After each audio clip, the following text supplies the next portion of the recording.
اور ان کو بھی آزمائیں گے، سو اللہ ان کو ضرور معلوم کرے گا جو اپنے ایمان میں سچے ہیں اور ان کو بھی جو جھوٹے ہیں۔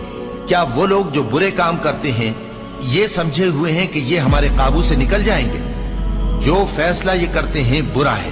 جو شخص اللہ کی ملاقات کی امید رکھتا ہو تو اللہ کا مقرر کیا ہوا وقت ضرور آنے والا ہے، اور وہ سننے والا ہے، جاننے والا ہے۔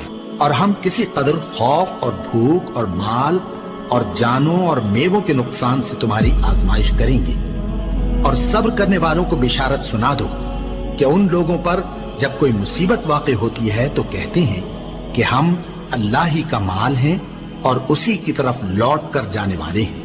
یہی لوگ ہیں جن پر ان کے پروردگار کی عنایتیں ہیں اور خصوصی رحمت بھی ہے، اور یہی سیدھے رستے پر ہیں۔ اور اے پیغمبر، ہم نے تم سے پہلے کسی آدمی کو بقائے دوام نہیں بخشا،